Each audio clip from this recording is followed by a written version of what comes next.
अस्सलाम वालेकुम बच्चों। आई आप सब ठीक हो गए। This is biology instructor sir Rizwan. अच्छा बच्चों, ये वीडियो आज की काफ़ी अहम है क्योंकि काफ़ी बच्चे थोड़ा सा अभी पूछ रहे हैं सवाल कि सर क्या ई शीट का कोई है मामला। तो बच्चों सबसे पहले मैं आपको ये बता दूं, ई शीट अभी एज सच कुछ कंफर्म नहीं है कि होगी भी या नहीं। मैं बात कर रहा हूँ इंटरमीडिएट के स्टूडेंट्स के लिए। अब क्योंकि सिंध बोर्ड जो है बहुत एंड एंड में फैसले हैं इनके और कुछ नहीं पता इनका, तो आपको दोनों सिनेरियो के लिए तैयार होना है। आपके जो नॉर्मल जो ई शीट पहले मतलब ई शीट के अलावा जो होते हैं नॉर्मल सिंपल से एग्जाम्स, उसके लिए भी और ई शीट के लिए भी। सही, उसमें आपको मैं स्टेप वाइज इस पूरे इस वीडियो में मैं समझा दूंगा इंशाल्लाह कि आपको किस तरह इसमें सॉल्व करना है अगर होता है ऐसा मामला। लेकिन आपको तैयार जरूर रहना है for the safe side. Okay. अच्छा, और ये सब्जेक्ट्स बेटा physics, chemistry, biology, computer science के लिए कह रहे हैं, और ये कह रहे हैं for HSC students part one and part two, that is intermediate students के लिए। तो बेटा विदाउट वेस्टिंग एनी टाइम हम लोग इस वीडियो को स्टार्ट करते हैं।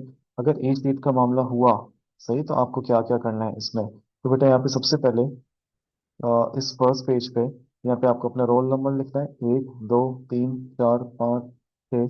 सही है, तो वो आपको जितने भी आपके पास ये पूरा जो होता है अल्फ़ाबेट से लेके आपके पूरे जो नंबर्स हैं, वो पूरा आपको इसमें रोल नंबर लिखना है।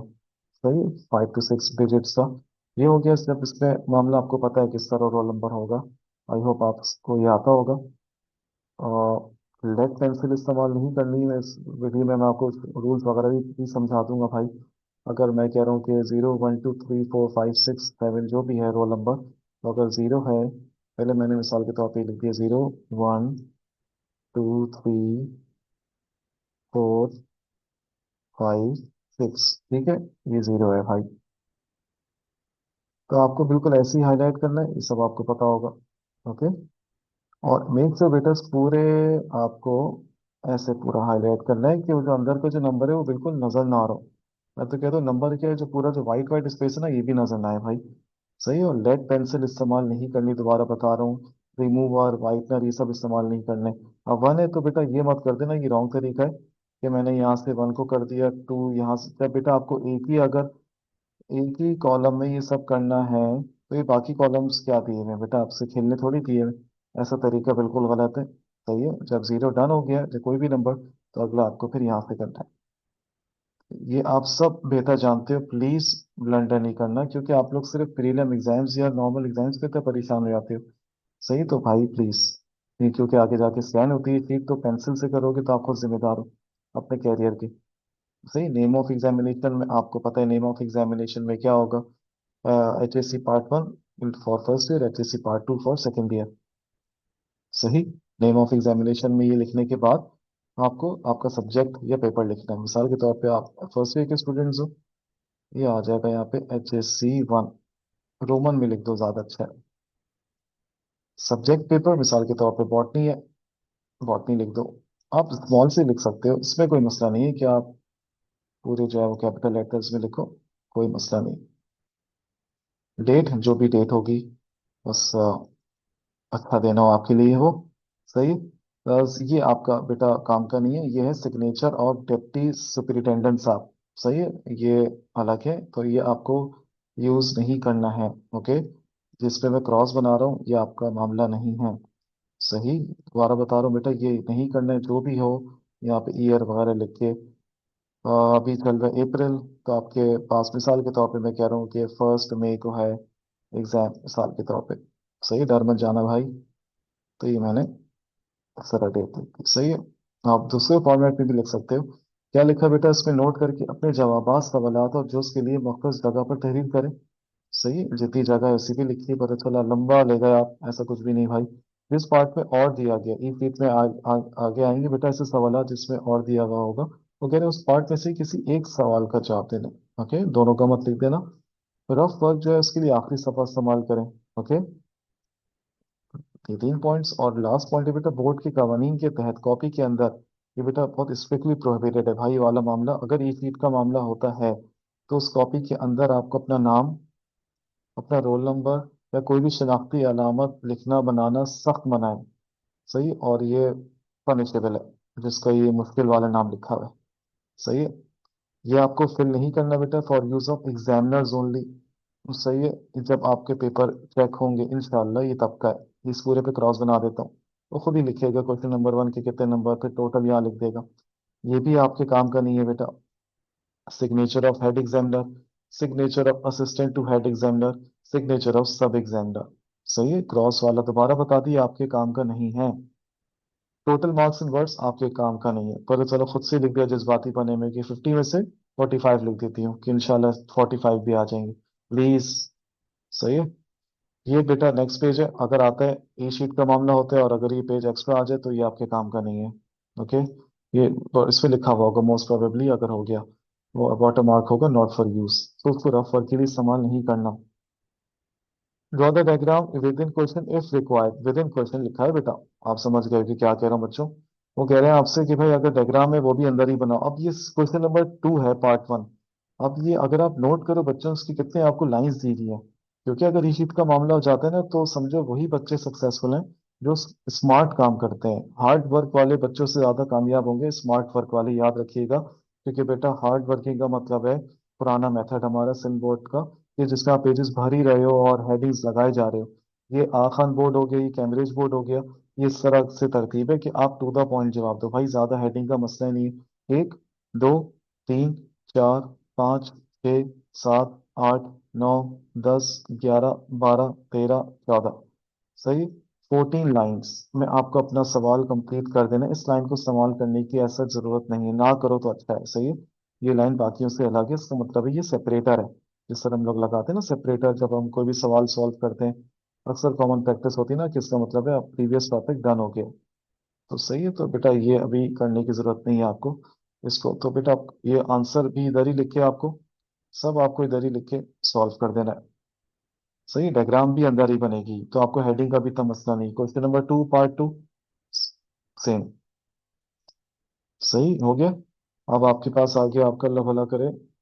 तो ये देखो सेक्शन बी चल रहा है हमारे पास। Section B, answer the question part eight the space specified. वो कह रहे हैं भाई जितना स्पेस है उधर ही आप जवाब दीजिए। क्वेश्चन नंबर 3 सेक्शन बी का।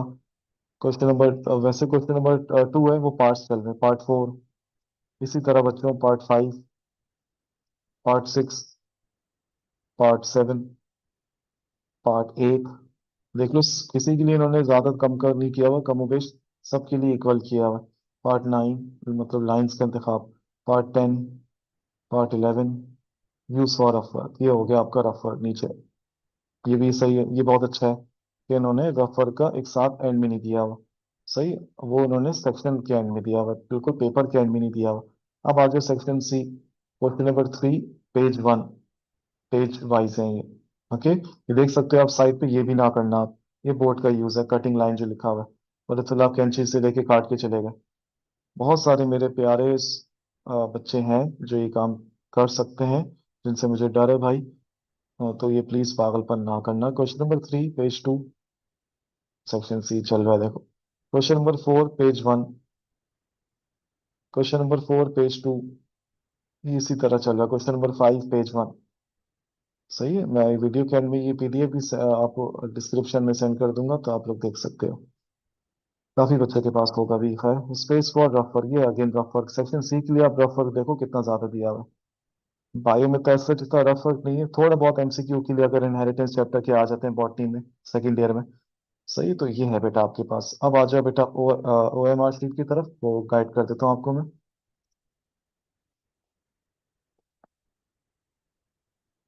अच्छा बच्चों, इंटरमीडिएट एजुकेशन के लिए OMR शीट अब क्या है मामला, तो इसके किस तरह है। सबसे पहले बेटा यहाँ पे लिखा हुआ है जो आपको फिल करना है, अगर सिलसिला होता है ऐसा तो। सही। अच्छा, ये देख लो बेटा, बोर्ड ऑफ इंटरमीडिएट एजुकेशन, ये इस तरह पूरा बना हुआ है ये फाइल। ग्रुप लिखा हुआ है, तो आपको ग्रुप इसमें लिखना है पूरा। आपका जो भी है ग्रुप। सही, HSC part 1, HSC part 2, bracket में प्री मेडिकल लिख दो, बहुत अच्छा हो जाएगा, कोई मसला नहीं, लिख सकते हो।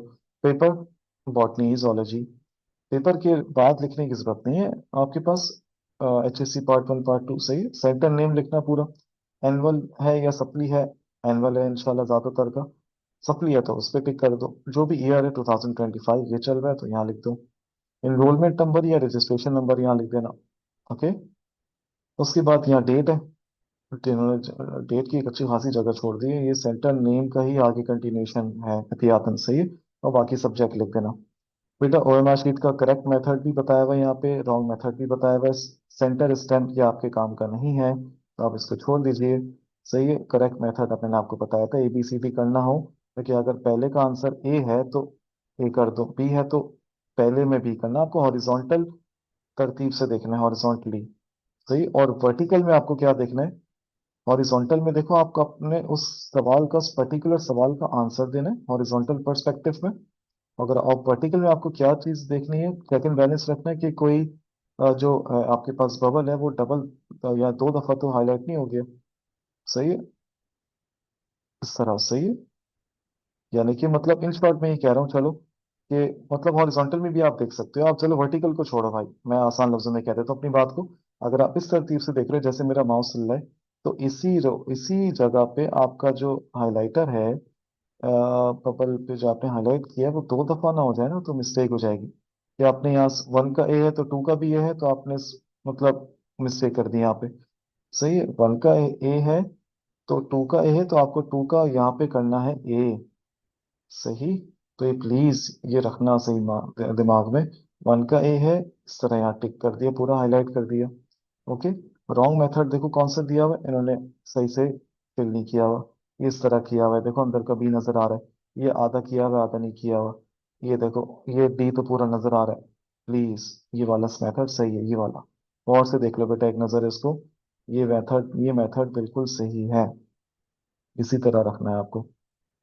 एक ही दोबारा मैं दोबारा बता देता हूँ बेटा, एक ही हॉरिजॉन्टल लाइन में दो आपके पास बबल या दो, एक से ज्यादा हाईलाइट नहीं करना, मिस्टेक हो जाएगी।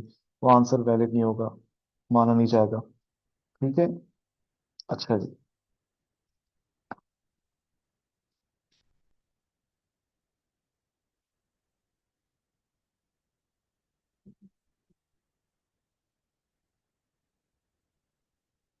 अच्छा, थोड़ा सा नीचे अगर हम जाएं तो बेटा इसमें यहाँ पे रोल नंबर लिखा हुआ है। रोल नंबर आपका यहाँ पे 6 डिजिट्स का। सही है। 0 1 2 3 4 5 6 है मिसाल के तौर पे, तो आपने 0 1 2 3 4 5। सही है। तो ये आपने पूरा लिख दिया इस तरह यहाँ पे। ओके। यहाँ पे। ठीक है जी।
अच्छा बच्चा, मैं जो आपसे अर्ज कर रहा था, क्या अर्ज कर रहा था देखो, ये प्लीज मिस्टेक नहीं करना कि आपने इसको भी कर दिया, इसको भी कर दिया, इसको भी कर दिया, इसको भी कर दिया। ये भी रॉन्ग मेथड हो जाएगा फिर। ओके। ये जरूर आप देखते रहेगा कि आपको इस तरतीब में हॉरिजॉन्टली कोई आपका ये बबल जो है वो रिपीट ना हो जाए, हाईलाइट आप रिपीट ना कर दो उसको दो दफा। मिसाल के तौर पे आपका रोल नंबर है बच्चों 0 1, कुछ भी जो भी है, 3 4 5। ओके बच्चों, तो आपने फर्स्ट यहाँ से इसको 0 कर दिया, 1 है, तो आप फिर सेकंड कॉलम से 1, फिर 2 है आपका, तो थर्ड कॉलम से 2, पूरा पूरा अच्छे से। सही है। अगर आपने 3 को आपने इस तरह कर दिया, ओए होए गलत हो गया। सही है। और आपने अगर इस तरह भी कर दिया, ये भी गलत है। 3 तो छुप गया लेकिन पूरा सर्कल नहीं हुआ वो। सही, तो पूरा हाईलाइट करना जरूरी है अच्छे से। मैं भी आपको बोर्ड बोर्ड के रूल्स भी कुछ बताऊंगा ना उसमें, समझ आ जाएगा इंशाल्लाह। फिर यहाँ पे MCQ कोड, जो भी आपका MCQ कोड होगा, 01 है तो 01 कर दो, जो भी कोड XYZ स्क्रिप्ट नंबर, वो आपको उसी वक्त पता चल जाएगा, वो आपके इसमें होगा, वो आपको सिर्फ यहाँ पे छाप देना है, मिल जाएगा आपको आपकी आंसर शीट में इंशाल्लाह। सही, please choose one correct answer for each of the following question.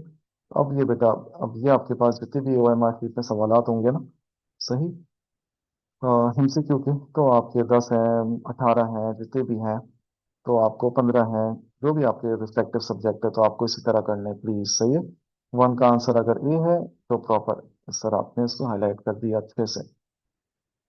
सही है, जो मैं ज्यादा समझाना चाह रहा हूँ ना, वो कुछ रूल्स हैं ताकि वो आपके दिमाग में बैठ जाए पेपर से पहले, कि अगर कुछ मामला होता है तो आपको सब याद हो। तो इस वीडियो को प्लीज जो है वो जरूर देखिएगा एंड तक। हम लोग इसके कुछ रेगुलेशंस पढ़ेंगे बेटा, रूल्स एंड रेगुलेशंस। देखो क्या लिखा है बच्चों, board of intermediate education Karachi, superintendent इम्तिहानी मराकज के निगरान विजिलेंस ऑफिसर तलबा और तलबात के लिए उमूमी हिदायत। पहला, अगर उम्मीदवार ने अपना roll number MCQ score OMR जवाबी शीट पर पुर नहीं किया तो उसकी शीट की जांच नहीं की जा सकेगी। अगर कैंडिडेट ने अपना roll number MCQ score OMR sheet पर नहीं फिल किया तो उसकी शीट की जांच वो चेक नहीं की जाएगी। बताओ। ओके, लाजमी करना सब कुछ। स्याह या नीले बॉल पॉइंट या पॉइंटर इस्तेमाल कीजिए। सही है, ब्लैक या ब्लू कह रहे हैं वो आपसे। और शीट्स को भरने के लिए जेल पेन और फाउंटेन पेन से परहेज कीजिए। जेल पेन, फाउंटेन पेन, क्योंकि फाउंटेन पेन की इंक का मसला है बेटा, जेल पेन का भी इंक फैल जाती है। सही है, लाजमी बॉल पॉइंट अच्छे क्वालिटी के। बबल्स को मुकम्मल तौर पर, यह सबसे बड़ा जो मसला आता है भाई, बबल्स को मुकम्मल तौर पर गहरा कीजिए। टिक मार्क या क्रॉस का निशान ना लगाइए। टिक मार्क या क्रॉस जो भी है, कुछ भी, आधे भर आधे भरे या ज्यादा भरे हुए बबल्स काबिल कबूल नहीं होंगे। ओके, मार्किंग बबल या बबलिंग के लिए पेंसिल इस्तेमाल करने की इजाजत नहीं है। पेंसिल रिमूवर्स, करेक्शन पेन, वाइटनर्स के इस्तेमाल की इजाजत नहीं है। OMR शीट पर मखसूस जगह पर तलबा अपने कवायद दर्ज करें जितनी स्पेस है। पता चला ए कहीं और लिख दिया आपने, यहाँ लिख दिया, बी यहाँ लिख दिया, हाईलाइट भी वहीं कर दिया प्लीज। सही है, आपको लग रहा होगा ये कौन करता है, लेकिन ऐसे हैं बच्चे हमारे पास। OMR शीट पर रफ काम की इजाजत नहीं है, ताहम कॉपी के पहले सफ पर रफ काम कर सकते हैं। ये शीट का जिक्र हो रहा है, नॉर्मल जो शीट आएगी अगर। सही है। रूल नंबर 6, OMR शीट पर मखसूस जगह पर तलबा अपने हो गया। ये भी 7 वाला भी हो गया। OMR शीट को फोल्ड करना ममनू है। पता चला आपने उसका जहाज बना के खेलना शुरू कर दिया कि अभी तो टाइम है यार। जवाबी कॉपी, आंसर शीट या OMR शीट पर कोई बेकार या फजूल निशानात ना बनाए। ये तो मुझे ऐसा लग रहा है इस पर्टिकुलरली 9th वाला पॉइंट फॉर बॉयज है। OMR शीट पर मुतादिद निशानात लगाना गलत है। समझ गए, फजूल के निशानात नहीं भाई। 11वां हो गया बेटा, तलबा तलबात अपने रोल नंबर और थ्योरी स्क्रिप्ट का नंबर OMR शीट पर बबल करें। सही है, रोल नंबर थ्योरी स्क्रिप्ट का नंबर OMR शीट पर बबल करें, वो दिया हुआ है आपको यहाँ पे, स्क्रिप्ट नंबर, MCQ कोड। तो ये कुछ रूल्स है बेटा, एक शीट का बताया आपको। सही, आपको मैंने इस वीडियो में गाइड करने की पूरी कोशिश करी। अगर एक शीट का मामला होता है तो आपको पता होना चाहिए कि किस तरह फिल करना है। फिर भी कोई चीज़ आपको मुश्किल लगे, नहीं समझ में आए, तो आप मुझसे ज़रूर पूछ सकते हो। और आप सबके लिए बहुत सारी दुआएं, अल्लाह ताला आप सबको बहुत अच्छे नंबरों से कामयाब करे और आपको ज़िंदगी में बहुत बहुत कामयाब बनाए। अपना बहुत सारा ख्याल रखिएगा बच्चों, अगली अगली वीडियो में मुलाकात होती है। सर रिजवान साइनिंग ऑफ, अल्लाह हाफिज़।